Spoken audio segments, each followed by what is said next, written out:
টাকাও যা, সুদও তা এবং ব্যাংক, এই তিনটা জিনিস এক। প্রথম বিশ্বযুদ্ধের আগ পর্যন্ত রথচাইল্ডের ডমিনেন্ট ছিল ওয়ার্ল্ডে, তারপরে তাদের নাম কোথাও শোনা যাচ্ছে না। রকফেলার পরিবার এখনো ডমিনেন্ট। এটাও আমি বলতে পারি যারা সুদের সাথে আছে তারা আসলে সৃষ্টিকর্তার সাথে নেই। ইসলামী ব্যাংকের জন্ম হয়েছে যখন মুসলিমরা সব দিক থেকে পরাজিত হয়েছে। ভারতের নিজাম সে হচ্ছে কি যে টাকা খালি ফেলে রাখতো, শেষ পর্যন্ত তার টাকা ইঁদুর ছাড়া আর কারো কাজে লাগে না। ক্যান্টন ফেয়ার আসছে, বলে যে ক্যান্টন ফেয়ারের গলি দিয়ে হাঁটতে গেলে ব্যবসা বুদ্ধি চলে আসে। এই জিনিসটা কিন্তু রাসূল সাল্লাল্লাহু আলাইহি ওয়াসাল্লাম চাইলেই করতে পারতো, সাহাবীরা চাইলেই করতে পারতো। যেই কোনো যুগে, এটা this is not rocket science, this is not nuclear technology, এটা একটা ধোঁকা। আপনি চান যে আপনার সন্তান মিসাইল সায়েন্টিস্ট হোক।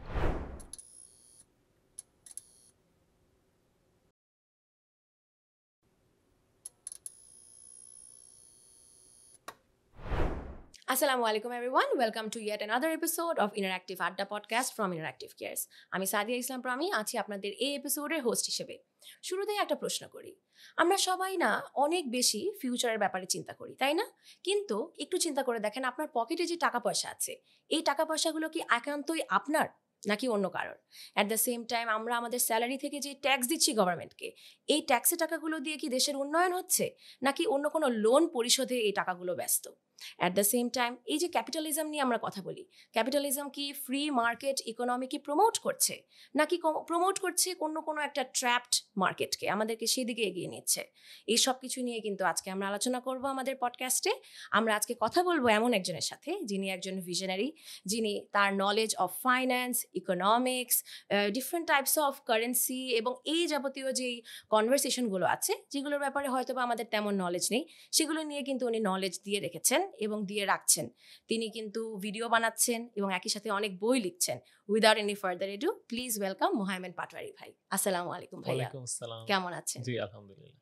ভাইয়া, অবশ্যই আমরা অনেক লাকি এবং ব্লেসড আপনাকে পেয়ে, কারণ আজকে যা নিয়ে আমরা কথা বলবো তা নিয়ে আমাদের অনেকেরই কিন্তু অনেক প্রশ্ন। আমরা টাকা পয়সা আর্নিং করি ঠিকই, কিন্তু সেটা কিভাবে আসলো, কেন আসলো, এটাকে আমি সঠিকভাবে কিভাবে রাখবো বা এটাকে বৃদ্ধি করব কিভাবে, এই নিয়ে কিন্তু আমাদের সবারই প্রশ্ন। বিকজ দিন শেষে আমরা বলবো আমরা সবাই সেটার পেছনেই ছুটছি।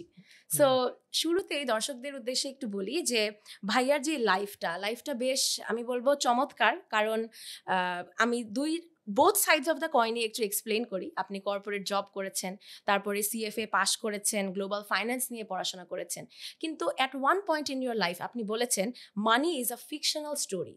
এই টার্নিং পয়েন্টটা কোত্থেকে আসলো? যে সময় দেখলাম যে আসলে টাকা আর সুদ দুইটা জিনিস আসলে এক। মানে আমরা তো ভাবি যে আচ্ছা সুদ একটা জিনিস, টাকা আর একটা জিনিস। আমার হচ্ছে যে হয়তো আমি কষ্ট করে আর্ন করি, আর হচ্ছে যে সুদটা হচ্ছে কষ্ট ছাড়া আর্ন করি, এভরিথিং মানে এভাবে চিন্তা করি। কিন্তু আসলে যখন দেখলাম যে টাকাও যা, সুদও তা এবং ব্যাংক, এই তিনটা জিনিস এক। মানে ব্যাংক, টাকা সৃষ্টি, সুদ, এই সবকিছু যখন এক, তখন বুঝলাম যে আসলে আমরা জাস্ট পরিশ্রম করে কষ্ট করে হয়তো এটা থেকে বের হইতে পারবো না যদি না আমরা জানি যে কি হচ্ছে। আর দ্বিতীয়ত আমরা যেই টাকাটা ব্যবহার করছি সেই টাকাটা আসলে আমাদের শ্রম দিয়ে বরং অল্প কিছু মানুষকে ধনী করছে। এমনকি যদি আপনার শ্রম সম্পূর্ণ স্বাধীন হয়, কথার কথা আপনি একজন কৃষক, আপনি জাস্ট ফসল ফলান, তারপরেও কিন্তু ওই সিস্টেমের মধ্যেই আপনি অপারেট করছেন এবং প্রত্যেকের শ্রম আসলে অর্থনৈতিক বৈষম্য বৃদ্ধিতেও ব্যবহৃত হচ্ছে। অবশ্যই ভাই, এই যে শুরুতে আপনি বললেন যে টাকা আর সুদ একই জিনিস, শুনে হয়তো আমরা অনেকেই অবাক হচ্ছি, আমিও অবাক হচ্ছি। কারণ ধরেন আমি কখনোই ব্যাংকে কোনো এই যে সেভিংস অ্যাকাউন্ট বা এই ধরনের যে ডিপোজিট অ্যাকাউন্ট যেগুলোকে আমরা বলি, যেখান থেকে আমরা ইন্টারেস্ট নেই, ধরলাম যে আমি এইরকম কোনো কাজের সাথে ইনভলভড নেই। সো আমি ইন্টারঅ্যাক্টিভ কেয়ার্সের এখানে ধরেন আসছি, ক্লাস নিচ্ছি, হোস্ট করছি, টাকা নিচ্ছি। সেক্ষেত্রে এটার সাথে কি আমিও রিলেটেড? আমিও কি তাহলে সুদ খাচ্ছি? আসলে সুদ খাচ্ছি বলে তো ডিফিকাল্ট হয়ে যায়। হ্যাঁ, মানে সিস্টেমে রিলেটেড আসলে ব্যাপার হচ্ছে যে মানে আমরা কি জানি টাকা আসে কোথা থেকে? এই প্রশ্নটা করলে কিন্তু আমরা সবসময় আসলে চিন্তা করি সরকার বা কিছু। কিন্তু সরকারও তো ঋণ নিচ্ছে। তো কেউ যদি টাকা ছাপাতে পারে সে তো আর ঋণ নেয় না, তাই না? আমার কাছে যদি টাকার মেশিন থাকে আমি কেন মানুষের কাছে টাকা খুঁজবো? সো এই যে সোর্সটা কি, গ্রাউন্ড জিরোটা কি সেটা বুঝতে পারলাম। এবং তারপর হচ্ছে কি যে এটার সাথে যখন দেখলাম যে প্রত্যেকটা টাকা সৃষ্টির সাথে সুদ জড়িত, এবং তারপরে আরো দেখলাম যে আসলে এটা একটা চক্রের মতন, এটা ঘুরতে থাকবে এবং বড় হতে থাকবে। হুম। তো এবং আমরা যে শ্রমটা দিচ্ছি, আমাদের শ্রমের যে ভ্যালুটা, এই ভ্যালুটাও আবার টাকাতেই প্রবেশ করছে। সো এর মধ্যে দিয়ে এখন কেউ যদি আপনাকে বলে যে না পরিশ্রম করো, পরিশ্রম করে হচ্ছে কি যে জীবন উন্নতি করো, এভাবে তুমি মুক্ত হও। এটা একটা ফলস প্রমিস। আসলে মনে করেন যে ব্যাপারটা হচ্ছে এরকম যে আ আপনি একটা ট্রেনের মাঝে আছেন। সো ট্রেনের মাঝে আপনি স্থির হয়ে বসে আছেন আর ভাবছেন যে আমি তো স্থির, আমি তো চলমান না। সো এরকম একটা সিচুয়েশন আরকি কাজ হুম। করে। তো হয়তো জিনিসগুলো একটু অ্যালেগরিক্যাল বা একটু কঠিন হয়ে যাচ্ছে। তো মানে অনেকের জন্য যদি সিস্টেমটা না বুঝি তো বাট এ যদি এক কথায় বলতে হয় যে মানে টার্নিং পয়েন্টটা কিভাবে ছিল? সো এই বুঝটা আসার পরে আসলে টার্নিং পয়েন্টটা ছিল। হুম, অবশ্যই। প্রশ্নের উত্তর পেলাম আমরা ভাই। কিন্তু এট দ্য সেম টাইম এই যে আমরা যে টাকার কথা বলি, টাকার সাথে, সাথেই কিন্তু যদি পুরো বিশ্ব জুড়ে যেই টাকাটা বা যেই কারেন্সিটা সবথেকে বেশি ব্যবহৃত হয়, আমি বলব one of them is dollar. আমার প্রশ্ন হচ্ছে আমেরিকায় রাইট নাও আমরা দেখতে পাচ্ছি যে $34 ট্রিলিয়ন ডেট। মানে মিলিয়ন বিলিয়নও না, $34 ট্রিলিয়ন ডেট।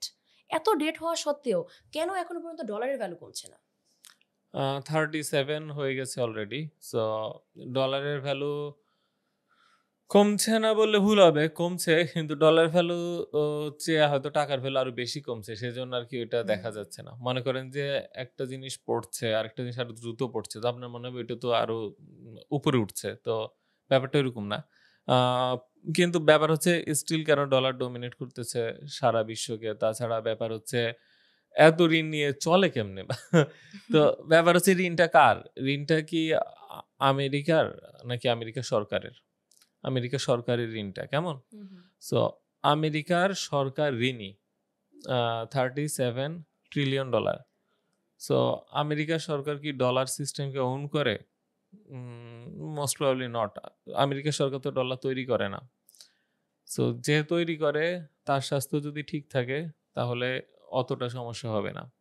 আরেকটা ব্যাপার হচ্ছে যে পাওয়ার। তো আ আ মানে পাওয়ারের ব্যাপারটা কেমন? যে চীন, রাশিয়া তারপর হচ্ছে কি যে ইন্ডিয়া বা এরকম মিলে ব্রিক্স কান্ট্রিরা বলল যে, "না আমরা একটা নতুন কারেন্সি করি। ডলারের দিয়ে আমরা ইন্টারন্যাশনাল ট্রেড করব না। হুম, আমরা অন্য কিছু দিয়ে ট্রেড করব।" তো তখন আমি বললাম যে, "এটা হইতে দিবে না।" তো কেন দিবে না? এখন তার তো ক্ষমতা নেই অন্যের উপর। মানে অন্য দেশ অন্যর মতন চলবে। তো সে বলল, "আচ্ছা ঠিক আছে। যদি তোমরা এটা করো, এটা আমি 100% ট্যারিফ দিব প্রত্যেকের উপর।" কেমন? তো আসলে 100% ট্যারিফ হুম, টু হাই। তো হুম, মানে হয়তো তারা চিন্তায় পড়ে গেল যে আসলে কি করবে? এটা একটা ব্যাপার।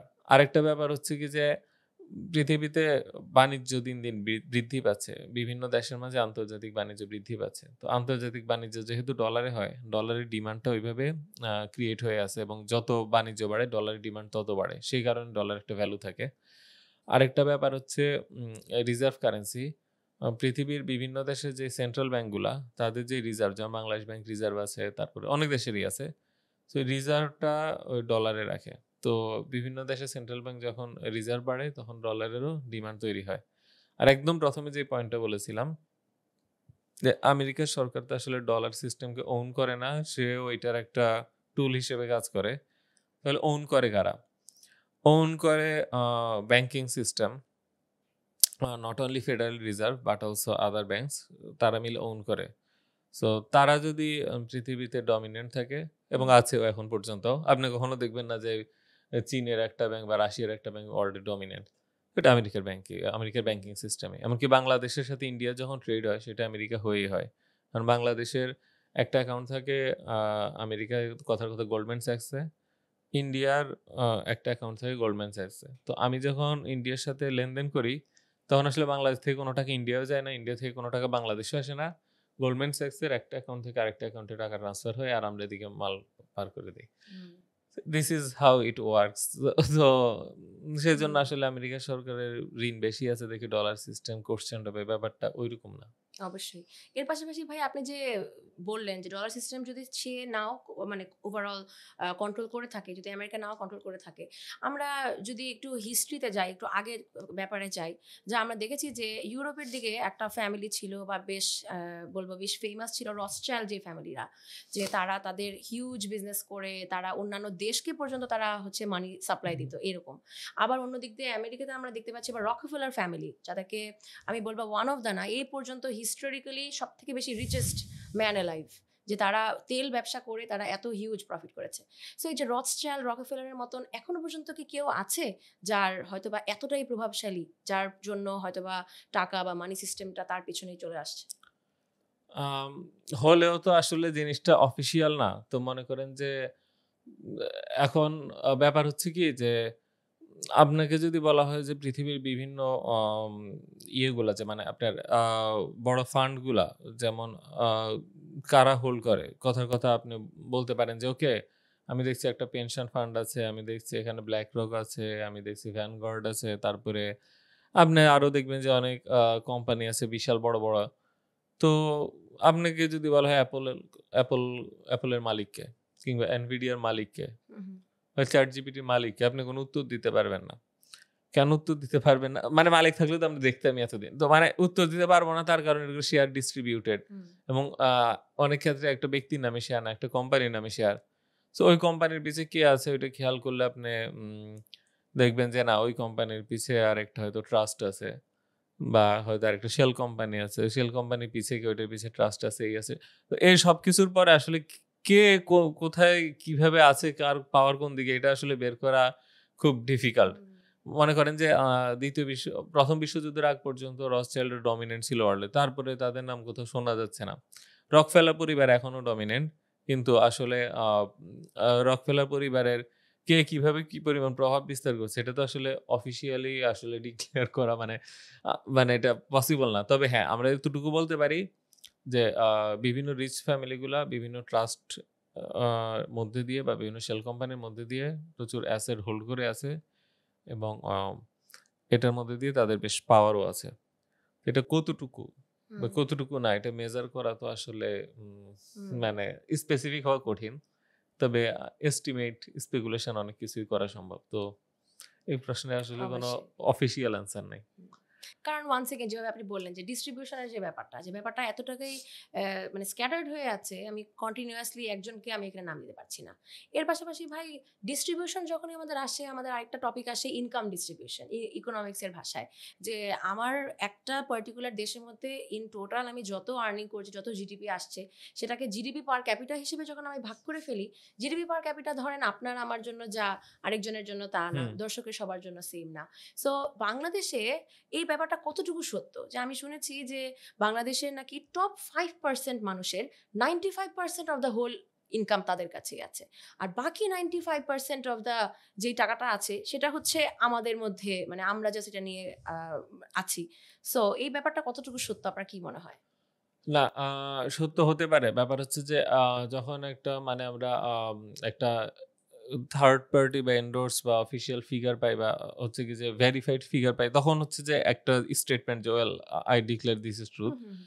আদারওয়াইজ আসলে আমরা তো স্পেকুলেট করতে পারি। কারণ অনেক সম্পত্তি কিন্তু আসলে এভাবে কার নামে রেজিস্টার্ড আছে বা কিভাবে আছে এটাও কিন্তু আসলে বোঝাও মুশকিল। হুম, তো ফর এক্সাম্পল আমি যখন দেখব যে আমার নামে একটা সম্পত্তি রেজিস্টার্ড আছে, সো আমি যদি অন্যায় করি, সো ওইটার উপর মানে আপনার হচ্ছে কি যে প্রশাসনের নজর পড়বে। বা আমি যদি অন্যায় নাও করি কিন্তু অনেক কর দিতে হবে এটার জন্য। তো সবসময় যার রিচেস আছে সে চেষ্টা করে যে আ তার সম্পদটা যথাসম্ভব হাইড করে রাখতে। এটা খুব একটা এভিল কিছু ভাবার দরকার নেই। এটা ওয়ার্লড ওয়াইড প্র্যাকটিস। বলতে পারি আমরা মানে নট সো গুড প্র্যাকটিস। কিন্তু হাইড করা যে সবসময় ইলিগাল হবে তা না। অনেক সময় লিগালিও হাইড করার কিছু মেকানিজম আছে। তো এইভাবে আসলে আ কার কতটুকু সম্পদ আছে, কে কি পরিমাণ কন্ট্রোল করছে, এটা আসলে অনেক, অনেক ডিফিকাল্ট আসলে সত্যি কথা হুম, বলতে মেজার করা। অনেকখানে দেখবেন যে একজন ব্যক্তির নামে কিছুই নেই। যেমন যে একজন ব্যক্তি হচ্ছে কি যে তার কথার কথা বাসার কাজের লোকের নামেই একটা বিশাল লোন স্যাংশন করালো। করানোর পরে তার বলল ওই লোকটা উম ঋণ খেলাপি। সে এতগুলা টাকা নিয়েছে, ২৫০ কোটি টাকা নিয়েছে। হুম, তারপরে সে এই টাকাটা নষ্ট করেছে।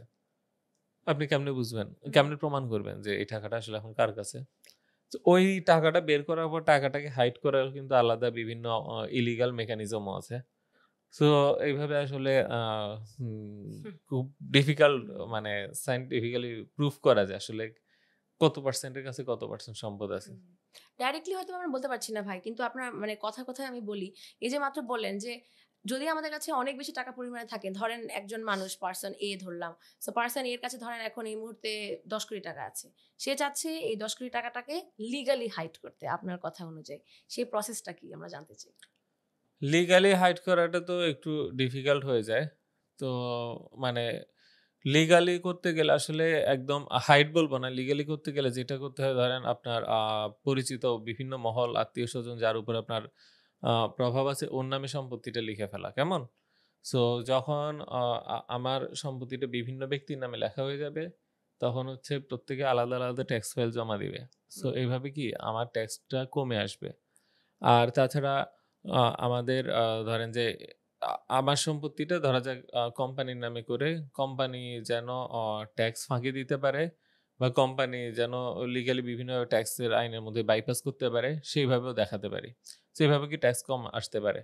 স্যার এখন কোম্পানির ওনার হিসেবে আমি আমার নাম না দিয়ে আরেকজনের নামও দিতে পারি, বা কোম্পানি একটা ট্রাস্টের ওনারশিপে আছে, সো ট্রাস্টের বেনিফিশিয়ারি আমি। সো এইভাবে বিভিন্ন স্ট্রাকচার আছে লিগালি যেগুলোর মধ্যে দিয়ে করা যায়।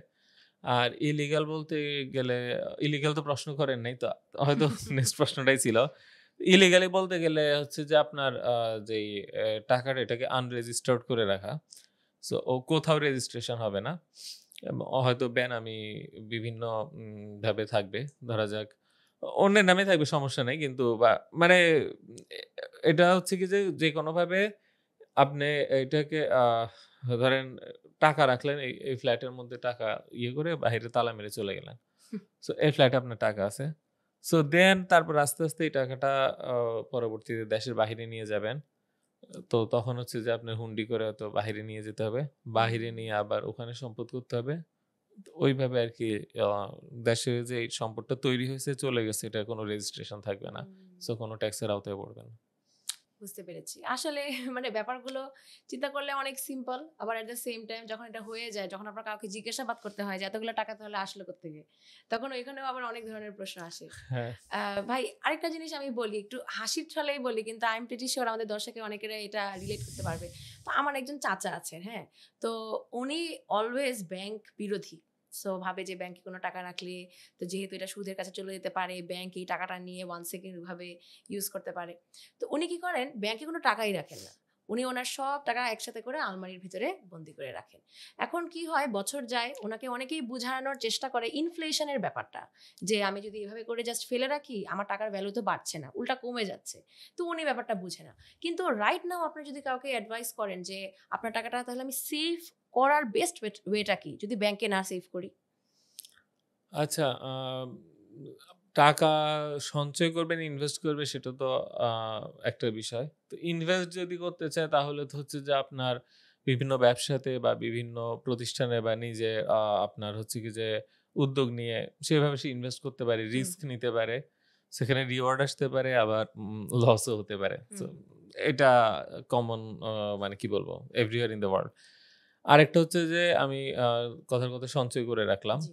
তো সঞ্চয় কিভাবে করে ওইটার ব্যাপারে মানুষের আগ্রহ অনেক বেশি এবং জ্ঞান আমি মনে করি আমার চেয়েও বেশি। কারণ সারাক্ষণ এটা চিন্তা করে। আমি আবার একটু ইনভেস্ট বা খরচ করা নিয়ে একটু বেশি চিন্তা করি। সো সঞ্চয়ের মধ্যে তো অবশ্যই আছে আপনার জমি, ফ্ল্যাট, সোনা, তারপরে হচ্ছে গিয়ে যে আপনার ক্রিপ্টো কিছুদিন ধরে ছিল, যদিও একটু বেশি রিস্কি হয়ে যায়। এখনো আছে। তো তার পাশাপাশি যে আমরা অনেক সময় বলি যে না এগুলো বেচতে গেলে আবার সমস্যা, বা ঘরে রাখলে চুরি হয়। তো সেক্ষেত্রে অনলাইন প্ল্যাটফর্মে আপনার হচ্ছে কি যে ডিজিটাল আপনার গোল্ড ওনারশিপ থেকে শুরু করে আপনার মেনি থিংস, মানে অয়েল, চাল, ডাল সবই কিনতে পারবেন। হুম, যে কিনে কথা, কথা ১ টন চাল কিনছেন, অনলাইনে কিনে বসে আছে। এরকমও আছে, ফিউচার কন্ট্রাক্ট কিনে রাখলে অনেক কিছু আছে। হুম, তো এটা হচ্ছে কি যে এক ধরনের ব্যাপার। আর ইনভেস্টমেন্টকে আমি প্রেফার করি। আর আমি ব্যক্তিগতভাবে চেষ্টা করি যে টাকাটা আমার ভালো কিছু কাজে বা নিজের পছন্দের শখগুলো পূরণে যেন খরচ করতে পারি। সো হয়তো আমিও ব্যাংকে টাকা রাখি না। তো সেজন্য দেখা গেল যে কিছু আলমারিতে থাকে, বা এটা চেষ্টা করি দ্রুত ভালো কোনো উদ্দেশ্যে বা নিজের শখ, ছোটবেলায় যে শখগুলো পূরণ হয় না ওগুলো পূরণে। হুম। আর ইনভেস্ট করারও ইনশাআল্লাহ স্বপ্ন আছে যে একটা ব্যবসা উদ্যোগ নেওয়ার, শুরু করার, যেন ভবিষ্যতে এটা দিয়ে আসলে চলতে পারি। হুম, তো একটা জিনিস, সঞ্চয় জিনিসটাকে আমি আসলে ব্যক্তিগতভাবে অত একটা প্রেফার করি না। কারণ আল্টিমেটলি আমি দেখলাম যে আসলে লাইফ তো শর্ট। সো আইদার ইনভেস্ট করো অর এক্সপেন্ডিচার করো, অথবা মানে এটাকে ভালো কোনো কাজে ব্যয় করো, দান করো, বা ইম্প্যাক্টফুল একটা কিছুতে আম দাও। তো এটাই আমার কাছে বেশি পছন্দ। বুঝতে পেরেছি। কারণ টাকা যদি এমনি ফেলে রাখেন তাহলে তো সেটা কাগজ রেখে দেওয়ার মতন হলো। নিউজপেপার রেখে একটা দেওয়ার গল্প মতন। ছিল হুম। যে ভারতের নিজাম, সে হচ্ছে কি যে টাকা খালি ফেলে রাখতো। তো ফেলে রাখতে দেখলো সে অসম্ভব ধনী ছিল। যে তাই দেখা গেল তার মানে পুরা একটা তলাই টাকা ফেলে রাখছে। হুম। কিন্তু কোনোদিন একটা দামি জামাও পরতো না। তো শেষ পর্যন্ত তার টাকা ওই ইঁদুর ছাড়া আর কারো কাজে লাগে নাই। তো এই গল্পটা আমার মাঝে মনে পড়ে। জানি না কতটা সত্য, ইতিহাসের বই থেকে হুম। পড়ছি যদিও, বাট কুড বি স্টোরি। তো মাঝে চিন্তা হয় যে এই গল্পটাই চিন্তা হয়। চিন্তা হলে মনে করি নো। কি লাভ? না ইঁদুরের খাবার হিসেবে দিয়ে রাখার হ্যাঁ, কোনো দরকার নেই। হ্যাঁ। বরং আমিই খেয়ে ফেলি। বা আমি ইনভেস্ট করি বা ভালো কোনো ইনভেস্ট কাজে করি। ব্যয় করি। হুম, ভালো কাজে ব্যয় করাটাও তো আমার কাছে একটা হুম। প্রাপ্তি। এটা তো খারাপ কিছু না। অবশ্যই। হুম। ভাই এট দ্য সেম টাইম না আমি প্রায়ই এই ধরনের প্রশ্নটা পাই। আমিও অ্যাজ আ টিচার অনেক বছর ধরে যেহেতু পড়াচ্ছি, অনেক স্টুডেন্টরা আমাকেও বলে যে বলে এভাবে করে ধরেন যে মিস আমার কাছে ৳১,০০,০০০ আমি জমিয়েছি। মানে স্টুডেন্ট লাইফে সে ৳১,০০,০০০ জমিয়েছে। কিভাবে? হয়তোবা সে নিজেও টিউশনি করেছে, কারো কাছ থেকে সালামি-টালামি মিলে একসাথে ৳১,০০,০০০ জমিয়েছে। এখন তার কথা হচ্ছে আমি এটাকে কি করতে পারি এরপরে? এখন তার একেবারে কোনো আইডিয়াই নেই। সে কি এই টাকাটা ইনভেস্ট করবে? সেটা কি ব্যাংকে রাখে সেখান থেকে সুদ খাবে? সেটার সে হচ্ছে ঘোর বিরোধী। সো ইন দ্যাট কেস আপনি তাকে কি সাজেশন দিতে পারেন? বা আমি একটা টিচার হিসেবে কি সাজেশন দিতাম তাকে? আমাকে প্রায় কোয়েশ্চেন আসে যে আমার কাছে ৳১,০০,০০০ আছে, ৳৫০,০০০ আছে, কি ব্যবসা শুরু করতে হুম, পারবো? জি। এই কোয়েশ্চেনটা আমার কাছে প্রায়ই আসে।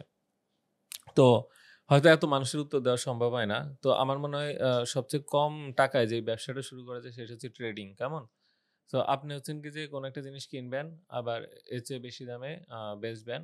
সেইটা হচ্ছে কি ট্রেডিং।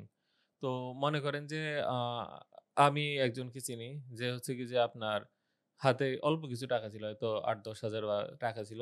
এই টাকা দিয়ে সে হচ্ছে কি যে আপনার পাইকারি দোকান থেকে সে কিছু জামা কিনলো। তারপরে সেগুলো আবার খুচরা মূল্যে বিক্রি করলো। জাস্ট কাঁধে ব্যাগ নিয়ে ঘুরে টাইপের অবস্থা, হুম, বা অনলাইনে অর্ডার আনলো হোয়াটএভার। সো এভাবে কি আস্তে গ্রো করা শুরু করলো। সো বর্তমানে সাকসেসফুল বিজনেস পারসন। হুম, এমনকি বাংলাদেশের one of the largest garments manufacturer Hamim গ্রুপের মালিকও এই কথাটাই বলেছে। তো গুলিস্তানে গিয়ে একটা জামা কিনতাম, তারপরে এখানে এনে বিক্রি করতাম। সো আসলে যে আমাদের বিজনেস অপরচুনিটিজ এটা কিন্তু অনেক হাই। যেমন কিছুদিন আগে দেখলাম যে একজন ব্যক্তি হাতে ইয়ে পরে আছে, যে ডিজিটাল তসবি। হ্যাঁ। সো আপনি যদি চীনের থেকে আনেন এটার দাম হচ্ছে কি যে ধরলাম ৳৮০। সো আপনি যদি এখানে বিক্রি করেন এটার দাম ৳২০০। তো আপনি আনেন ৳২০০ এনে বিক্রি করেন আপনার। তো আরো কত কিছু আছে, মানে এই যে সামনে ক্যান্টন ফেয়ার আসছে। বলে যে ক্যান্টন ফেয়ারের গলি দিয়ে হাঁটতে গেলে ব্যবসা বুদ্ধি চলে আসে। কারণ এত রকম প্রোডাক্ট আছে পৃথিবীতে। যেমন রোবোটিক ভ্যাকুয়াম ক্লিনার যেটা। হুম, হুম, সো আপনি ওইটা বিক্রি করেন। আপনি ওইটা তো মানে একসাথে যখন ১০ টা কিনবেন, যেমন বইয়ের কথা বলি। সো আমার বই যখন একসাথে ১০ টা কিনে, তখন সে হচ্ছে কি যে পাইকারি রেট পায়। আবার যখন ১ টা ২ টা বিক্রি করে তখন সে খুচরা রেট পায়। সো একদম ছোট পর্যায়ে কিন্তু ট্রেডিং দিয়ে শুরু। যে কেউ শুরু করতে পারে হুম, এবং হুম। বিভিন্ন জিনিস ট্রেড করতে পারে। সো যার পুঁজি কম তার জন্য ট্রেডিংটা আরকি মোটামুটি সেফ ব্যবসা। এমনকি কিছু ব্যবসা আছে যেখানে বিক্রি না হলে আপনি প্রোডাক্ট ফেরত দিয়ে আবার টাকাও আনতে পারবেন। আসলেই মানে ব্যাপারগুলো কত সিম্পল কিন্তু আমরা এটার ব্যাপারে চিন্তাই করি না। এই যে ট্রেডিং এর কথাটা যে বললেন যে কত ইজিলি টাকাটা যে আমার যে ফেলে আছে সেটার থেকে হয়তোবা আমি এটাতে একটু কাজে লাগালাম। হয় কিছু লাভ হলে হলো, নয়তো আমি সেখান থেকে ইনভেস্ট এবং করে টাকা এখানে পেলাম। গ্রোথটা কিন্তু চক্রবৃদ্ধি। হুম, মানে আপনি যেটা ৳১০০ দিয়ে কিনে ৳১২০ বেচবেন, এরপরে কিন্তু ৳১২০ জিনিস কিনে আপনি 20% লাভ রাখলে আপনি হচ্ছেন এটা ৳১৪৪ য় হুম, বেচবেন হুম। এরকম। তো আমরা একবার একটা হিসাব করে দেখেছি যে ৳১,০০,০০০ দিয়ে শুরু করে যদি ২ মাসে আপনি 20% লাভে বেচতে পারেন, অন্যান্য খরচ না থাকলে এটা কত ২৫ বছরে ৳১০০ কোটি হয়ে যায়। সো ওহ এটা বাবা! চক্রবৃদ্ধি। চক্রবৃদ্ধি আসলেই হ্যাঁ, অনেক দ্রুত চক্রবৃদ্ধি। বেড়ে যায়। হুম, হয়তো এখানে কিছু খরচ আছে, শ্রম আছে। অবশ্যই হ্যাঁ, কিন্তু but if you are successful at selling you can be rich hmm. Very soon. অবশ্যই। সাকসেসফুল এট সেলিং এটা আমি বলব ওয়ান্স এগেইন আরো বড় একটা স্কিল। ওই যে সেলিং করার যে স্কিলটা না? এটা হতে পারে নিজের স্কিল, হতে পারে নিজের পার্সোনাল সেলিং, হতে পারে কোনো একটা প্রোডাক্ট। মূলত যারা সেল বেশি করে তারাই ম্যানুফ্যাকচারার হয়ে যায় পরে। তো দেখা গেল যে প্রথমে আমি 10টা গেঞ্জি দিয়ে শুরু করলাম, যে 1 বছর শেষে 100টা অর্ডার আসছে, তো 100টা আমি অর্ডার দিচ্ছি। তারপরে দেখলাম যে আমি পাইকারি দোকান থেকে 100-200 পিস পাচ্ছি না, সরাসরি ফ্যাক্টরিতে চলে যায় তখন, যে আমার 200 পিস বানাই দাও, আমাকে 500 পিস বানাই দাও, 10,000 পিস বানাই দাও।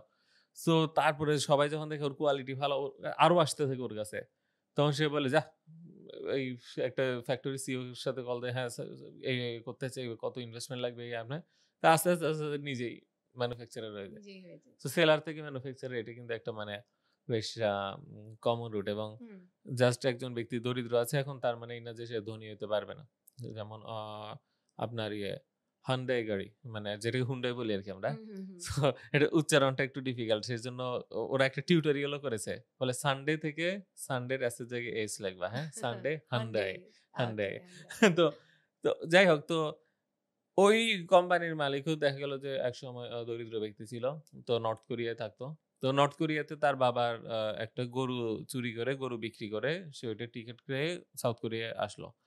তো আসার পরে সে একটা জায়গায় হচ্ছে যে ঠেলা গাড়ি, তখন তো কোরিয়া মাত্র জাপান থেকে মনে হয় যুদ্ধ বিধ্বস্ত অবস্থায় উঠে আসছে, মানে দরিদ্র ছিল, তো ঠেলা গাড়ির মতন ছিল, তো ওইটাকে দিয়ে মাল পার করতো আর কি। তো ওইভাবে করতে করতে তার কাজ পছন্দ হতে, তো তাকে হচ্ছে যে চালের যে গুদাম, ওই চালের গাড়ি আর কি, চালের যে গুদাম ওইটার দায়িত্ব দেয়। দায়িত্ব দেওয়ার পর সে এখানে আরো ভালো করে, ভালো করার পর আরো কিছু টাকা পয়সা ম্যানেজ করে একটা গ্যারেজ, ছোট্ট একটা গ্যারেজ নেয়, গাড়ির গ্যারেজ, যেখানে হচ্ছে গাড়ি রিপেয়ার করে, ঠিক করে। তো ওই গাড়ি রিপেয়ার ঠিক করতে করতে করতে বলে যে গাড়ির সম্পূর্ণ গাড়ি সম্বন্ধে তার নলেজ প্রায় পারফেক্ট পর্যায়ে চলে গেছে। তারপরে আস্তে আস্তে গাড়ি ফ্যাক্টরি দিয়ে এখন সারা দুনিয়া ব্যাপী, এখন আমরা আমাদের ধনীরা হচ্ছে হান্ডাই গাড়ি একটা কিনে, ও আচ্ছা হান্ডাই গাড়ি কিনে আপনার হচ্ছে কি যে গর্ববোধ করে যে এরকম একটা গাড়ি কিনতে পারছি। বাট এটা কখনো চিন্তা করছেন যে এই গাড়িটার যে প্রতিষ্ঠাতা, সে এক সময় ঠেলা গাড়ি ঠেলেই হয়তো উঠে আসছিল। আসলে আমরা ওভারঅল হিস্টোরিক্যালি যত যত রিচ পিপল দেখি, কিভাবে কিভাবে জানি সব মানুষকেই আমরা দেখি যে তারা হচ্ছে খুবই দরিদ্র ছিল, একেবারেই গরিব ফ্যামিলি, সেখান থেকে নট অলওয়েজ। এই স্টোরিগুলো আমাদের সবচেয়ে বেশি ইন্সপিরেশন দেয়। হ্যাঁ, ওইটাই বেশি মনে থাকে আমাদের। তো আসলে ধনী পরিবারে জন্মালে আপনার রিচ হওয়ার চান্স থাকে আরো বেশি। কেমন? দরিদ্রতে হয়তো মিলিয়ন থেকে একজন এমন রিচ হতে পারে, বাট আপনি রিচ ফ্যামিলিতে জন্মালে হয়তো 100-20 জন এরকম হয়ে যেতে পারে। বুঝতে পেরেছি। So if you are rich, you are privileged.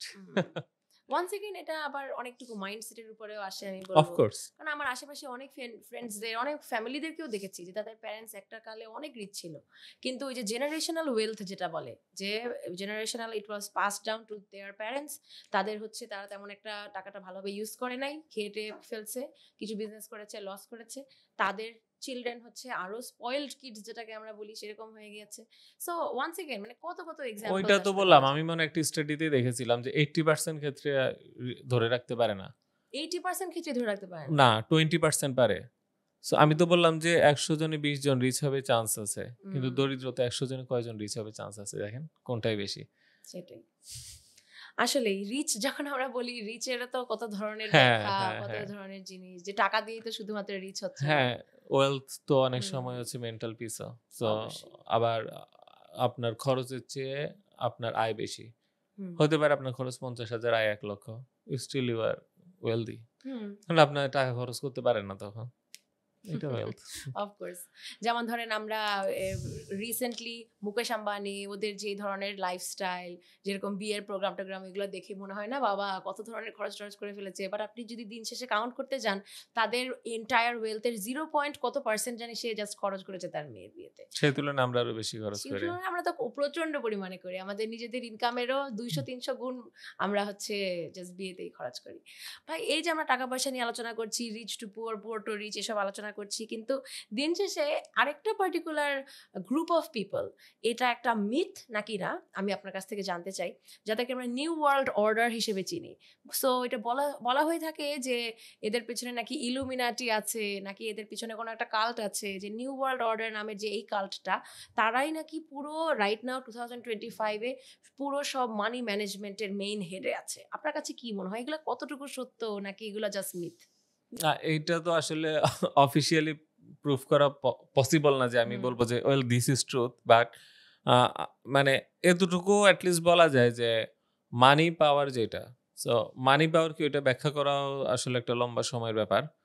তো মানি পাওয়ার যেটা সেটা কনসেন্ট্রেটেড, এটা বলা যায়। এবং মানি পাওয়ারের কনসেন্ট্রেশনটা হচ্ছে যে ২ টা জিনিসের মধ্যে দিয়ে হয়। একটা হচ্ছে সুদ, আরেকটা হচ্ছে মুদ্রা সৃষ্টি। সো একই সাথে যদি আমি মুদ্রা সৃষ্টি করি এবং আমি সুদ নেই, তাহলে হচ্ছে কি যে মানি পাওয়ার আমার হাতে। সো এইটা পৃথিবীতে আছে। এখন যেই লোকগুলা এই পাওয়ারফুল পজিশনে আছে, তারা কি উম মানে কারো পূজা করে নাকি নাস্তিক নাকি ইলুমিনেটি নাকি কোন কাল্ট, এটা তো আসলে সে ঘোষণা না দেওয়ার আগ পর্যন্ত আপনি কখনো বলতে পারবেন না যে, "ওয়েল, আই হ্যাভ প্রুভেন ইট।" তবে হ্যাঁ, মানে এটা নিয়ে অনেক ধারণা আছে। অনেকে মনে করছে যে এইটাই এমন। তো আর তাছাড়া বিভিন্ন ইউনিভার্সিটির বিভিন্ন কাল্টও আছে। যেমন স্কাল অ্যান্ড বোনস হচ্ছে ইএল এর একটা কাল্ট। সো দেখা গেল ইএল এ প্রতি বছর অল্প কিছু সংখ্যক ব্যক্তি ওই ক্লাবের সদস্য হয় এবং এ মানে ওথ নেয় সিক্রেসির। সো ইত্যাদি এরকম অনেক কাল্ট আছে বিভিন্ন ইউএস ইউনিভার্সিটিতে, অন্যান্য ইউনিভার্সিটিতে আছে। তো এখন এদের মিশন ভিশন কি বা ইত্যাদি এগুলা কি আনরেজিস্টার্ড, ওরাই জানবে। তো এখন আমি এখান থেকে বসে তো অনেক কিছু বলতে পারি। এটা আর মানে প্রুভেন না, হ্যাঁ? তবে এতটুকু বলা যায় যে মানি পাওয়ারটা ওয়ার্ল্ডে কনসেনট্রেটেড এবং এটাও আমি বলতে পারি যারা সুদের সাথে আছে তারা আসলে সৃষ্টিকর্তার সাথে নাই। তো তারা সৃষ্টিকর্তার সমস্ত কিছুর এগেইনস্ট এমনিতেই যাবে। জি। কারণ সৃষ্টিকর্তাই তো তার এগেইনস্টে, মানে ২ টা বিরোধী শক্তি। একটা আরেকটার সাথে যুদ্ধ। কোরআনেও লেখা আছে যে ওইটার সাথে আমার যুদ্ধ। সো ওইটা অটোমেটিকই যাবে। এমনকি সে কারো কাল্ট করুক কি না করুক, this is how it will be. So ওই হিসেবে বলতে পারি যে নিউ ওয়ার্ল্ড অর্ডার বলেন বা বর্তমানে যদি আরো নতুন কোনো নামে আসে বা যা কিছুই হোক, আপনি যদি সুদকে কেন্দ্র করে আ পাওয়ার গেইন করেন, সো এই পাওয়ারটা অলওয়েজ আপনার ন্যাচারাল সিস্টেম এবং হচ্ছে কি যে ধর্মের সিস্টেম, ঈশ্বরের সিস্টেমের এগেইনস্টেই কাজ করবে। অবশ্যই। আমরা যেহেতু ঈশ্বরের কথা বা বিভিন্ন ধর্মের ব্যাপারটাতে আমরা চলেই আসলো। এখান থেকে ভাই আরেকটু কিছু প্রশ্ন করি। যেমন আমি শুরুতেই একটা জিনিস বলেছি এবং অনেকের মধ্যেই কিন্তু এই ধারণাটা আছে। অনেক যারা ধরেন তারা অ্যাকচুয়ালি রিলিজিয়াস, তারা ধর্মে বিশ্বাসী। তারা কিন্তু অনেক বিশ্বাস থেকেই তারা ইসলামিক ব্যাংকগুলোতে তারা টাকা রাখছে। কিন্তু হয়তোবা তারা এইটার পেছনের যে কাহিনীটা বা আসল যে মূল যে ব্যাপারটা, সেটার ব্যাপারে তাদের ধারণা নেই। আমি বলব যে আমার নিজেরও পার্সোনালি এত ধারণা নেই। সো ভাই আমি এটার ব্যাপারে একটু ক্লিয়ার হতে চাই যে এই ইসলামিক ব্যাংকগুলো কি তারা কি আসলেই ইসলামের নিয়ম কানুন সবকিছু মেনেই কি তারা অপারেট করছে?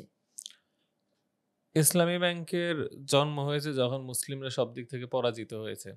মুসলিমরা যখন বিজয়ী শক্তি ছিল, ফাইন্যান্সিয়াল পাওয়ার ছিল ওয়ার্ল্ডে এবং ওয়ার্ল্ড লিডার ছিল, তখন কিন্তু ইসলামী ব্যাংক কেউই করে নাই। এমন না যে তখনের যুগে ব্যাংকিং ছিল না। পৃথিবীতে অন্যান্য স্থানে ব্যাংক ছিল। মুসলিমরা জেনে বুঝে সুদকে ব্যাংকে অস্বীকার করেছে এবং তারা নিজেরা নিজেদের মতন করে ফাইন্যান্সিং এবং বিজনেসের মধ্যে দিয়ে সোসাইটি সাকসেসফুলি রান করেছে। কিন্তু ১ম বিশ্বযুদ্ধে পরাজিত হলো ওসমানীয়দের পরাজয় শুধুমাত্র আম তুরস্কের পরাজয় না, এটা ছিল গ্লোবাল মুসলিম যে লিডারশিপ সেটার একটা পরাজয়। কারণ ওই সময় ছিল সে খিলাফতের একটা খেলাফত। তো সেই হিসেবে তার পরাজয় ছিল যে ওভারঅল একটা মুসলিম জাতির জন্য একটা পরাজয়। ফার্স্ট। সেকেন্ড, তারপরে ২য় বিশ্বযুদ্ধেও মুসলিমরা আরো অনেক ব্যাকফুটে এসেছে এবং ইসরায়েল প্রতিষ্ঠা হয়েছে। তারপরে হচ্ছে কি যে আপনার ৬ দিনের যুদ্ধে আরবরা আবার পরাজিত হলো। তারপর ওআইসি ক্রিয়েট করে কোনো কাজের কাজ কিছুই হলো না। তারপরে পেট্রো-ডলার চুক্তি হলো। এক্কেবারে যখন সব দিক থেকে পরাজিত, তখন তৈরি করা হলো ইসলামী ব্যাংক। সো এই যে ইতিহাসটা বললাম, উম এই ইতিহাসের মধ্যে দিয়ে কিন্তু আমরা দেখছি যে আসলে ইসলামী ব্যাংক ইসলাম থেকে আসে নাই। ইসলামী ব্যাংক আমাদের পরাজয় থেকে এসেছে। সো আমরা আসলে সুদকে ফাইট করার জন্য ইসলামী ব্যাংক করি নাই। বরং সুদ ছাড়া চলতে পারছি না সেজন্য ইসলামী ব্যাংক করেছি। সো আমি যখন ইসলামী ব্যাংক করছি তখন হচ্ছে যে আমি কোন মডেলটাকে অনুসরণ করেছি? সুদের মডেল এবং ব্যাংকিং সিস্টেম। সো ওইটার কাছে পরাজিত হয়ে ওকে বললাম যে, "ওকে, তুমি এখন তোমার সিস্টেমটাকে ইসলামাইজ করে দাও।" সেজন্য দেখবেন পৃথিবীর কোনো হারামের ইসলামিক ভার্সন নেই, একমাত্র সুদ ছাড়া। তো আপনি দেখবেন যে ইসলামিক মিথ্যা আছে, ইসলামিক মূর্তি পূজা আছে বা আ ইসলামী জুলুম আছে, হ্যাঁ? বা হালাল জুলুম, হালাল মিথ্যা এরকম কিছু নাই।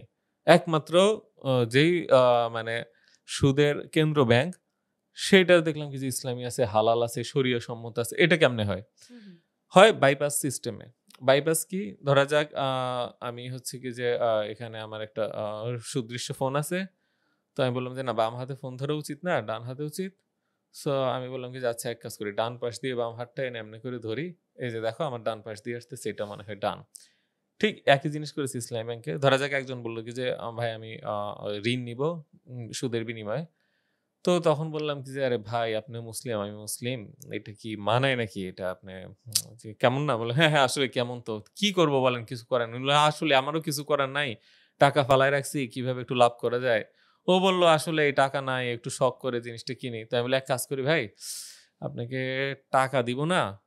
ওই আপনাকে টাকা না দিয়ে দোকানদারকে টাকা দেই। সুদে আসলে যা হয় আপনি ফেরত দিয়েন, হ্যাঁ?" তো তখন বলে, "এ কি ব্যাপার ভাই, কি বললেন? ঘটনাটা কি, হ্যাঁ?" তো আমি বললাম কি যে, "ফোনের দাম কত?" বলল, ৳১,০০,০০০। তো বলল, "১ বছর সুদে আসলে কত? ১,১০,০০০। তাহলে আপনি আমাকে দিবেন ১,১০,০০০ আর আমি আপনাকে ১,০০,০০০ না দিয়ে দোকানদারকে ৳১,০০,০০০ দিয়ে দিই। কেমন?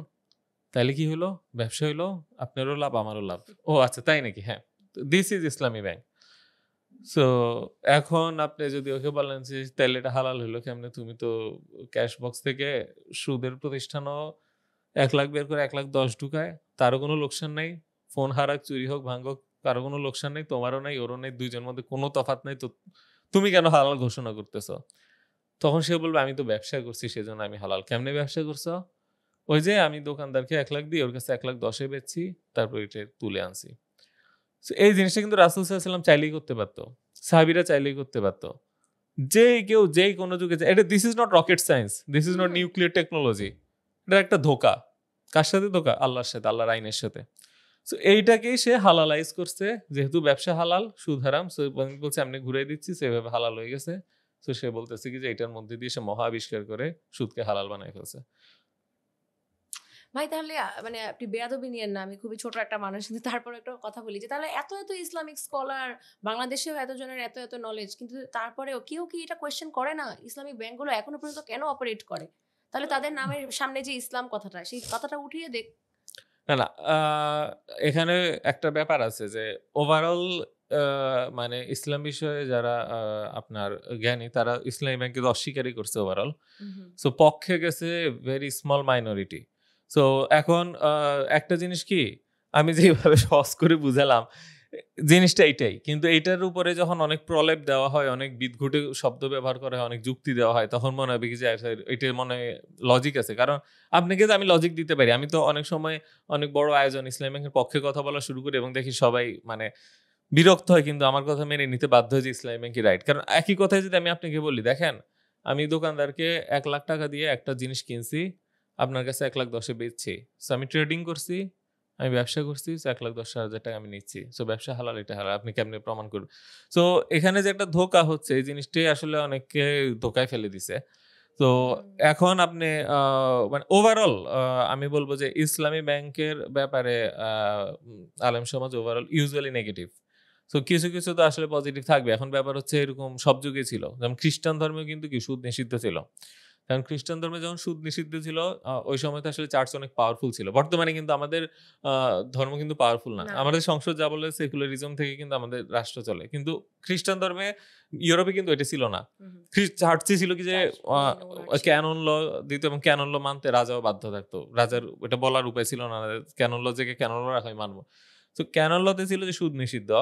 তো ওই যুগেরও সুদখোররা চিন্তা করল যে এখন কি করা যায়? তো তখন তারা ঠিক এই ধরনের একটা চুক্তি করে। এটার নাম কন্ট্রাক্টাম ট্রিনিয়াস ল্যাটিন ভাষায়। তো চুক্তিটা ছিল এরকম যে ধরেন আপনি লোন নিবেন বাড়ি করতে। তো বাড়ি করতে কত টাকা লাগবে? একটা টাকা বলেন, ধরেন ১,০০,০০,০০০। হুম, হুম। ১,০০,০০,০০০। সো ৳১,০০,০০,০০০ আমি এখন ইনভেস্ট করব, হ্যাঁ? সো আমি এখন আর ব্যাংক থাকবো না। আমি এখন ইনভেস্টর হয়ে গেছি। সো আচ্ছা। ৳১,০০,০০,০০০ আমি ইনভেস্ট করছি। ইনভেস্ট করার তো আসলে হালাল, হ্যাঁ? খ্রিস্টান ধর্মে হালাল। ঠিক আছে, সমস্যা নেই।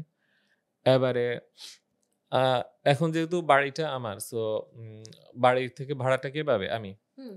সো এখন বাড়ি ভাড়ার যেই আমি পাবো, তো বাড়ি তো অনেকদিন ধরে ভাড়া সামনে পাবো। তো এখন হচ্ছে যে আমি আরেকজনকে বলে দিলাম যে, "আচ্ছা ভাড়াটা আপনি নিয়েন।"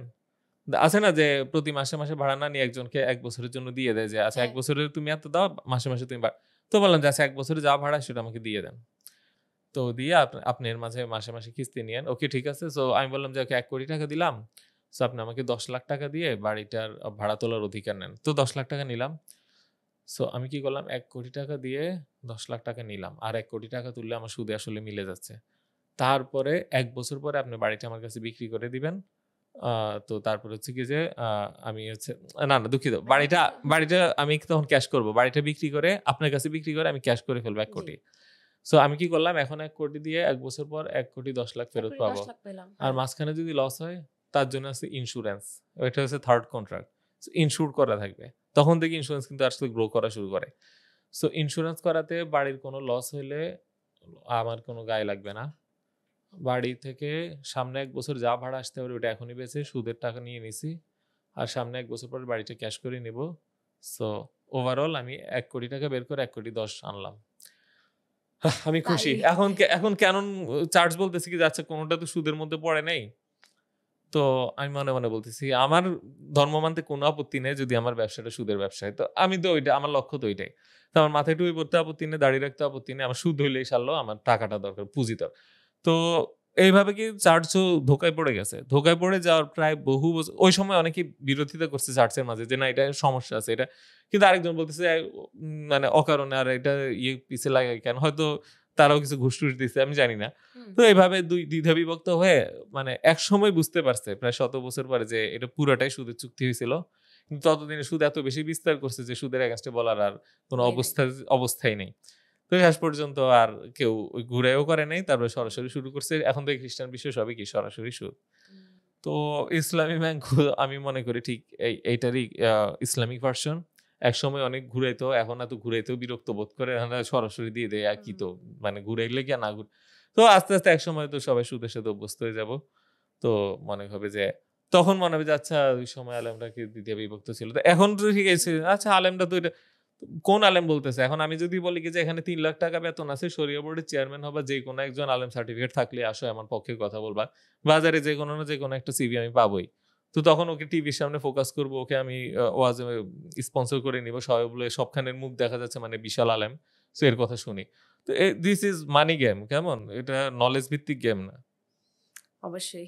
মানি গেম যে ব্যাপারটা ওয়ান্স এগেইন এখানেই চলে আসে যে, যে জিনিসটা অনেক বছর ধরে করা আসছে সেটাকে আমরা নরমালাইজ করে ফেলি। যেরকমটা আমরা আজকাল এই জেনারেশনে আমি অনেক কিছু দেখি যেগুলো নরমালাইজ, যেগুলো হুম। আগের জেনারেশনে ছিল না। হয়তোবা আমরা ভবিষ্যতে এরকম আরো অনেক, অনেক ভয়ংকর আর অনেক কিছু জিনিস আমরা দেখব। এবং দেখাটাই স্বাভাবিক। কিন্তু দিন শেষে ওই যে আ আপনার যে এই জ্ঞানগুলো, এরপর যে নলেজ গুলো আসছে, আমার মনে হয় যে আমার জন্য এবং আমাদের সব জেনারেশনের জন্য না, আমাদের সমাজে তো অনেক দেখবেন যে কিছু নরমালাইজ আছে যেটা হুম। মনে করেন যে আমরাও জানি পাপ। যেমন গীবত করা। নিজে বলে যে গীবত করা পাপ তারপরেও শোনো। তো সুদের ব্যাপারটা এভাবে নরমালাইজ হওয়া আরো ভয়ংকর কেন? কারণ এটার সাথে আসলে জুলুম জড়িত। আর তাছাড়া হুম, সুদ তো অনেক বেশি বড় পাপ। মানে হুম, এটা তো আসলে মানে অনেক বেশি বড়। না আমাদের কাছে একটা মানুষ খারাপ, একটা মানুষ পাপী শুনলে কি মনে হয়? সে মদ খাচ্ছে, সে অবৈধ সম্পর্ক স্থাপন করছে ইত্যাদি। কিন্তু কখনো মাথায় কাজ করেনি এটা সুদ। অথচ আল্লাহর কোরআনে সুদকে বলছে যেন ওনার সাথে যুদ্ধ ঘোষণা নিয়ে নাও যদি সুদ ভক্ষণ করত। মানে এই পর্যায়ের ভাব। কিন্তু সেই ব্যাপারটা আমরা শুরুর দিকেও আমরা গুনি না বা আমরা না, সেই ব্যাপারে এটা চিন্তাও করি না। না। এটাই কথা। থ্যাংক ইউ সো মাচ ভাই। Actually throughout this whole discussion আমরা তো বেশ কিছু সমস্যার কথা জানলাম। আমরা এখন এগুলোর সলিউশন জানতে চাই আপনার কাছ থেকে। সলিউশন তো আসলে আ ম সমস্যা না থাকাটাই হচ্ছে সলিউশন। সলিউশন নতুন করে আবিষ্কার করার কিছু নেই। আসলে ইসলামী ব্যাংকিং বলেন বা সুদ বলেন, আপনার এর সলিউশনটা হচ্ছে কি ব্যবসা, ইনভেস্টমেন্ট, রিস্ক টেকিং। তো আমরা যদি আসলে সলিউশন চাই, সলিউশন পৃথিবীতে আছে, ছিল, ইনশাআল্লাহ থাকবেও। কারণ ব্যবসা আছে, ইনভেস্টমেন্ট আছে। সো আপনি রিস্ক নিবেন, ইনভেস্ট করবেন, বিজনেস করবেন এবং ইসলামী ব্যাংকিং যদি বলে যে না আমার ইনস্টিটিউটকে কিভাবে আমি উম পিউরিফাই করব, তো হচ্ছে কি যে তুমি বিজনেস করো, তুমি রিস্ক টেক করো, তুমি ইনভেস্ট দাও। তুমি হচ্ছে কি যে এভাবে ঘুরায় পেঁচায় সুদকে আ ভক্ষণ করার চেষ্টা না করে তুমি হচ্ছে বিনিয়োগ করো। সেখান থেকে লাভ লোকসানের ভাগ হও। তুমি হচ্ছে কি যে মিউচুয়াল ফান্ড যেভাবে কাজ করছে, ইনভেস্টমেন্ট ফান্ড বা ভেঞ্চার ক্যাপিটাল ফান্ড যেভাবে কাজ করছে, সেভাবে কাজ করো। সো কেউ যদি বলে না বর্তমানে আমি হালাল অল্টারনেটিভ কি আছে? মিউচুয়াল ফান্ডে যাও, ভেঞ্চার ক্যাপিটালে যাও, তুমি হচ্ছে ইকুইটি ফান্ড ইনভেস্টমেন্টে যাও। এটা আছে এবং পৃথিবীতে সবচেয়ে বেশি আছে হয়তো আ আমেরিকাতেই। যেখানে হচ্ছে কি যে বিজনেস সবচেয়ে বেশি গ্রো করছে। ভাইব্রেন্ট একটা মানে ইনভেস্টমেন্ট কালচার আছে। ইসলাম তো ওইটাই চেয়েছে, ইসলাম তো আধুনিক। এখন তুমি যদি বলো যে না আমাকে সুদেরই সিস্টেম দিতে হবে, এবার এটাকে হালাল করে দেন, সো ফার্স্টে থেকে তোমার চিন্তাটাই ভুল এবং তুমি ভুলকেই এন্ডোর্স করবে এবং ওদিকে যাবা। সো ওদিকে না গিয়ে যেটা অতীতে ছিল সেটা এখনো আছে এবং ভবিষ্যতে যেটা থাকবে, যেমন যেটা সবচেয়ে গ্রো করবে ইকোনমিকে, বিজনেসকে, আমাদের লাইফকে, সেটাকে গ্রহণ করো।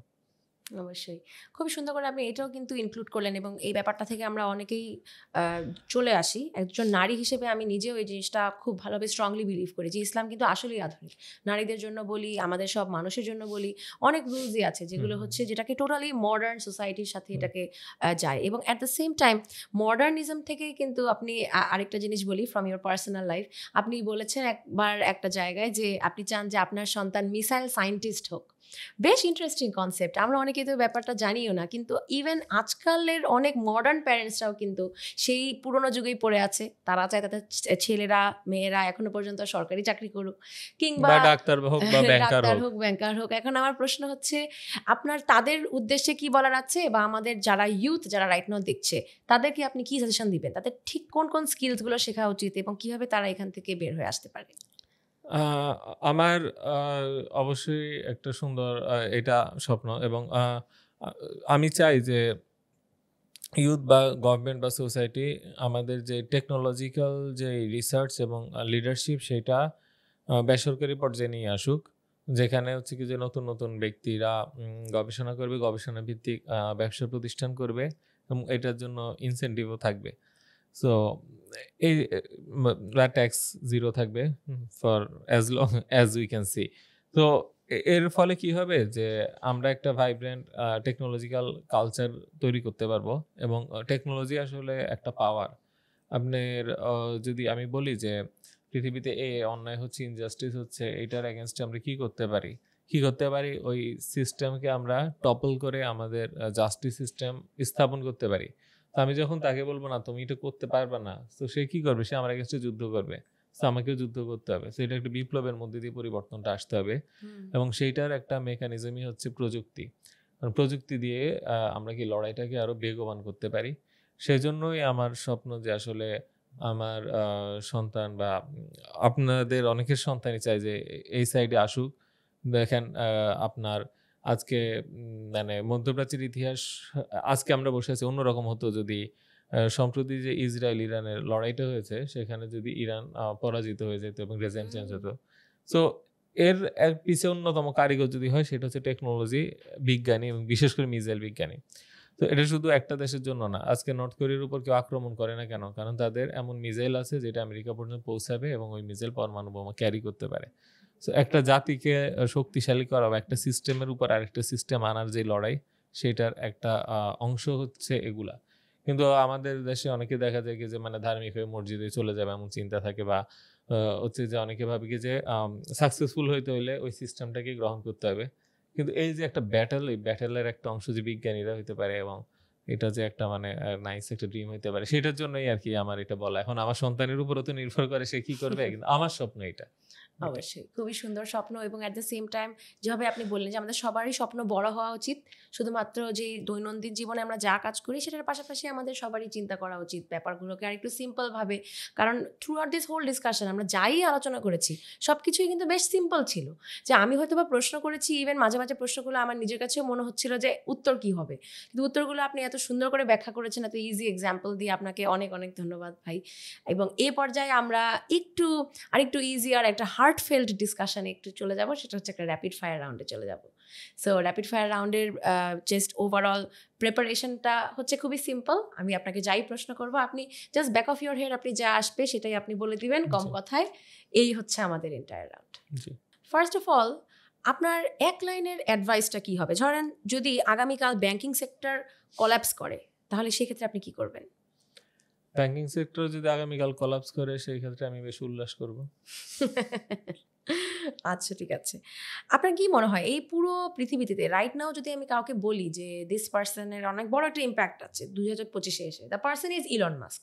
আপনার ব্যক্তিগতভাবে ভালো লাগুক বা না লাগুক, তাই না? তো ইলন মাস্ক নাকি Rothschild, who changed the world more? একজন হচ্ছে কি যে সিস্টেমকে প্রোটেক্ট করে রাখে, আরেকজন হচ্ছে সিস্টেমকে চেঞ্জ করে। সো এলন মাস্করা হচ্ছে কি যে কাইন্ড অফ টেকনোলজিক্যাল রেবেল, যারা হচ্ছে কি যে নতুনত্ব আনে সিস্টেমকে চেঞ্জ করার বা আমাদের লাইফকে চেঞ্জ করার কাজ করে। আর রথচাইল্ড বলেন বা তারা হচ্ছে পাওয়ার হোল্ড করার জন্য সিস্টেমের যেই পার্টগুলা ধরে রাখতে হয় সেই পার্টগুলাকে গার্ডিয়ানশিপ করে। সো ওই জায়গাতে আঘাত করার আগ পর্যন্ত এলন মাস্ক হিরো, সেখানে আঘাত করলে আবার সে হয়ে যাবে ভিলেন, এবং সেটা হয়েছেও। অফকোর্স। সো দুইজন দুই দিক দিয়ে আমি দেখতে পাচ্ছি ইম্প্যাক্ট, বাট ওয়ান্স এগেন আরেকটা যে ব্যাপার চলে আসে সেটা হচ্ছে পাওয়ার। সো ভাই, আপনার কাছে কি মনে হয় যদি আপনাকে চুজ করতে বলা হয়, মানি ব্রিংস পাওয়ার নাকি with power we can get more money? Both. আপনার যদি পাওয়ার হয়, যার হাতে মানি আছে সে আপনার কাছে এসে বসে থাকবে তো টাকা দেওয়ার জন্য, যেন তার কাজটা আদায় হয়। আবার আপনার যদি মানি হয়, তো যে পাওয়ার হোল্ড করতে চায় বা আপনার যেই যারা স্মলার যে পাওয়ার সেগমেন্ট আছে, সে আপনার কাছে এসে বসে থাকবে যে give me money, I have power, I can do this for you.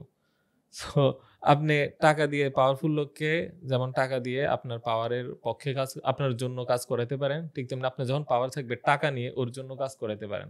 So আমি মনে করি দুই পক্ষই কাজ করে দুই দিক থেকে। তাহলে কি ম্যাথামেটিক্যালি আমরা বলতে পারি money equals to power? Also power equals to money. বহুত সাইড দিয়ে আছে। ওকে, আপনার কি মনে হয় বাংলাদেশে তো এই পর্যন্ত অনেক রুলস, অনেক ল, অনেক রীতিনীতি আছে, কোন লটা আপনার মনে হয় সব থেকে বেশি বায়াসড বা কোনটা সবচেয়ে বেশি অ্যান্টি পিপল, মানুষের এগেনস্টে কোন ল আছে? সেটা হচ্ছে আপনি যদি মানে সুদ নেন, তো দেখা গেল যে সুদের চাপে পড়ে আপনি অনেক সময় মাদকে জড়ান, অনেক সময় হচ্ছে কি যে আপনি এমন শ্রমিক এক্সপ্লয়টেশন করেন, আপনি অনেক সময় যে অন্যের থেকে টাকা আদায় করার জন্য চুরি ডাকাতি করেন, বাটপারি করেন, তারপরে হচ্ছে কি যে অনেক সময় অনেকে বিষ খেয়ে আত্মহত্যা করে। কিন্তু এগুলো কোনোটার জন্যই একজন সুদখোরের উপর দায় পড়ে না। কখনই বলে না যে সমাজে এই অন্যায়গুলো, এই পাপগুলো বৃদ্ধির জন্য তুমি কাজ করছো, সেই জন্য তোমাকে শাস্তিতে যাইতে হবে। সো এই আইনটা আমার কাছে সবচেয়ে বায়াস মনে হয়, যে আমি অন্যকে দিয়ে খারাপ করাবো, অন্য জীবনটাকে নষ্ট করবো, কিন্তু আমি সবসময় আইনের হাতে পরিষ্কার থাকবো। অবশ্যই। বাংলাদেশ নিয়ে যেহেতু কথা বলছি, আমরা আরেকটা এখান থেকে প্রশ্ন করতে পারি যে বাংলাদেশে যে আপনি বিভিন্ন ধরনের প্রোডাক্ট বা বিভিন্ন জায়গায় ইনভেস্টমেন্ট, বিনিয়োগের কথা বললেন, আপনার ফেভারিট বাংলাদেশি প্রোডাক্ট কোনটা, যেটা আপনার কাছে মনে হয় ইনভেস্ট যদি করি বা ব্যবহার যদি করি ইন দ্য ফিউচার এটা থেকে আপনি লং টার্ম একটা ইম্প্যাক্ট পাবেনই পাবেন? পাবেন, এটা তো আসলে সুদ ছাড়া সম্ভব না। আপনাকে যদি বলা হয় যে ব্যবসায় যদি করেন তাহলে তো আপনাকে রিস্ক নিতেই হবে। তো সব প্রোডাক্টের রিস্ক আছে। তো আপনি রিস্ক বেনিফিট অ্যানালাইসিস করে আপনার পছন্দের প্রোডাক্টটাকে চুজ করবেন। আপনার কোনো এরকম পছন্দ নেই? আছে, সেটা তো অন্যদের জন্য পছন্দ নাও হতে পারে। কথার কথা আমি বললাম, সে ভাবলো এটা করি, তারপরে তার জন্য কাজে লাগলো না, তখন তো আমাকেও দায় নিতে হয়। অবশ্যই ভাই, এজন্য আমারটা গোপনই থাকুক। লাস্ট আরেকটা প্রশ্ন করি ভাই। এই পর্যন্ত তো অনেক ধরনের কথা আমরা বললাম, অনেক প্রাসঙ্গিক ব্যাপারে আমাদের আসছে এবং আমাদের মৌলিক জিনিসগুলো আসছে, কিন্তু আমরা কাউকে কিন্তু নাম হিসেবে নেইনি। কিন্তু যদি আপনাকে বলতেই হয় আপনার রোল মডেল আছে কি, এবং যদি থেকে থাকে বাংলাদেশ থেকে একজন রোল মডেল বলুন, ইন্টারন্যাশনালি একজন রোল মডেল বলুন। রোল মডেল হিসেবে ওইভাবে তো আসলে কাউকে ফলো করে এই পর্যন্ত আসি নাই।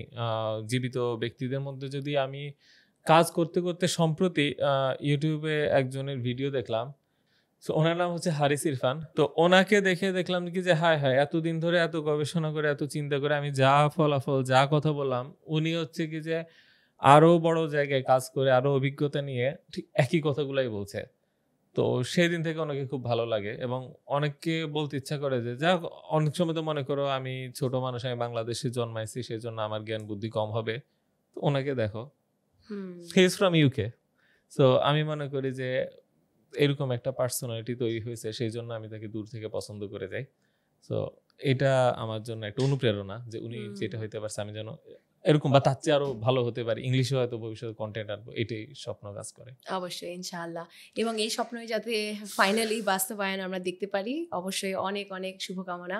আমার জন্য দোয়া করবেন ভাই, ভবিষ্যতে যাতে আমিও এমন কিছু করতে পারি যেটাতে শুধুমাত্র দেশের না, ইন্টারন্যাশনালি একটা ভালো ইম্প্যাক্ট ফেলতে পারি। নিশ্চয়ই। এবং অ্যাট দ্য সেম টাইম দর্শকদের উদ্দেশ্যে বলছি, আমরা কিন্তু through out this entire session অনেক কিছু নিয়ে আলোচনা করেছি, প্রবলেম থেকে শুরু করে এগুলোর সলিউশনও পেয়েছি আমরা, কোন জিনিসটা সঠিক কোন জিনিসটা বেঠিক, দিন শেষে অ্যাকচুয়ালি আপনারাই জাজ করবেন। কারণ রাইট নাও দেখেন আমাদের কাছে ইন্টারনেট আছে, ফোন আছে, সব কিছুই কিন্তু আমাদের আছে। ইনফরমেশন এতই বেশি হয়ে গেছে যে ইভেন আমাদের মধ্যে কনফিউশন সৃষ্টি হয়ে গেছে যে কোনটা রেখে কোনটা করব। কিন্তু সঠিক জাজ আপনারা নিজেরাই করবেন। সঠিক জাজ কে সেইটাও কিন্তু আপনি নিজের থেকে নিজেই চিন্তা করবেন যে আপনার কাছে কে মনে হয় কে সঠিক জাজ। Through out this entire discussion কোন পার্টটা আপনার সবচেয়ে বেশি ইন্টারেস্টিং লাগলো অবশ্যই আপনারা আমাদেরকে জানাবেন। কি মনে হয় আমরা যেই পথে আগাচ্ছি আসলে কি সঠিক পথে আগাচ্ছি? হোক আমাদের সেটা শিক্ষায়, হোক আমাদের সেটা আমাদের নিজেদের কোনো ক্যারিয়ার পার্সপেক্টিভ থেকে, আপনি নিজেই চিন্তা করুন এবং কেমন লাগলো সেটা আমাদেরকে জানাতে ভুলবেন না। এরকম আরও যদি পরবর্তী এপিসোডসগুলো দেখতে চান অবশ্যই আমাদেরকে কমেন্টে জানাবেন এবং আমাদের ইউটিউব চ্যানেলকে সাবস্ক্রাইব করে রাখবেন। ভবিষ্যতে আপনি কি চান যে আমরা আর কার সাথে কথা বলি, কাকে নিয়ে আসবো আমাদের ইন্টারঅ্যাক্টিভ আড্ডায়, সেটাও জানাতে ভুলবেন না। টিল দেন সবাই ভালো থাকবেন, সুস্থ থাকবেন। আসসালামু আলাইকুম, আল্লাহ হাফেজ।